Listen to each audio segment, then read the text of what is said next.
Hey everyone, it is Professor Lee, and I am going to show you what I have done to tab out my ICD-10 manual. So this is actually the 2019 manual. I don't have a 2020 manual. I'm working from home a lot these days due to the COVID-19 pandemic. And so the 2020 manual I have is in my office on campus, and so we're working with what we have. Pivoting, right? Isn't that what we're all doing? So I will show you in a few minutes what it is that I have used and how I created the labels.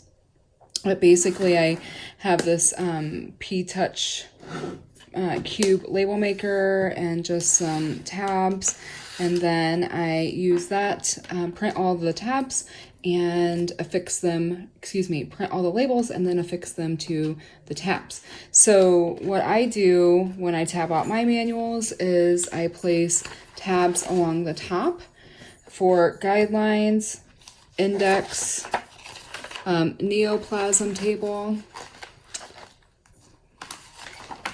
the drugs and chemicals table, and then lastly, the external causes table. And so those are all the tabs that I place along the top. And then what I do is I go through and label each section of the tabular list back here. And, sorry, I knocked the label maker over.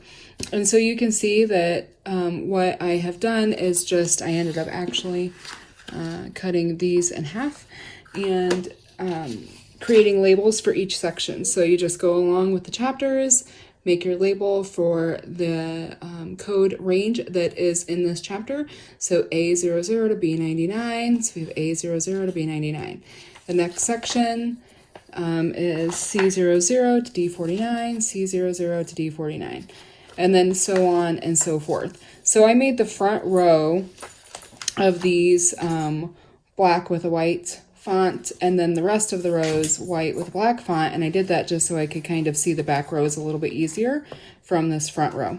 And so basically you just go all the way through the manual and tab out all of the different sections. At the very back, I have put one in for coding steps, one for illustrations, and then I have my tabular list all tabbed out. And so the reason why I encourage you as students to do this is so that if you look up a code in the index, I'm going to look up, here's osteomyelitis of the neck, M86.38. I can easily flip my book on edge and kind of see the tabs and look for the M, so M86. So I know that I'm going to go to this section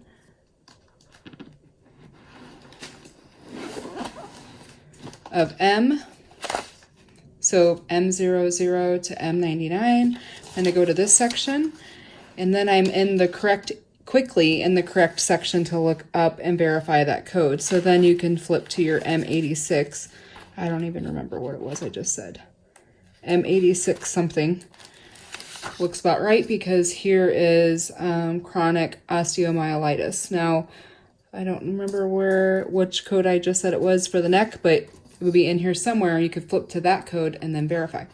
So those are the reasons why I tab out my manuals every year and the things that I use.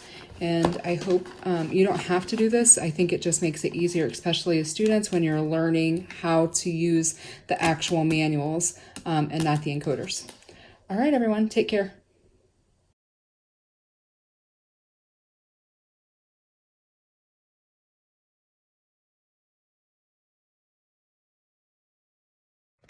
So I'm going to show you the things that I use to make the labels for the tabs for my coding manuals each year. Initially, in the last several years, I've just used this label maker. I think it's a Brother label maker. And I prefer the clear tape with a black print on it to go over the tabs. And I have been using, up to this year, I have been using the one, oh, I don't want that to fall. The 1-inch Post-it tabs. So you can get these just about anywhere, Walmart, Target, Amazon. They come in different, this is a different brand. I think it's Avery instead of Post-it, but they come in 1/2 inches as well, all the way up to 2 inches. You can also use these little these tiny Post-its if you wanted to, and just handwrite them. You can use these as well, and these are page flags. So these are tabs, and then these are like page flags. Now the page flags are not bad, however, they are much thinner than the tabs, and so they fold quite a bit. Just a heads up about that. This year though, my eyeglass prescription is increasingly getting stronger, and so I'm growing increasingly blind, apparently. So I wanted to make my labels bigger this year, the font bigger on the label, so I could read them. And so I ordered these tabs. They are on sale at Amazon this week, and I ordered these tabs, but I don't read descriptions very well because I thought that they were 2 inches, and they showed up and they are 3 inches.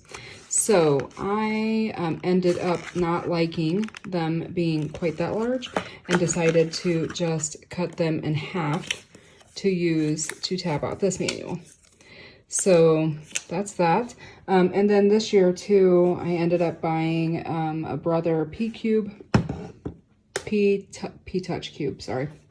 So P-Touch Cube printer, and because it links to my iPad through an app, and then I can just type in the label names and print them from there very easily, and they kind of come out like that, which works out well.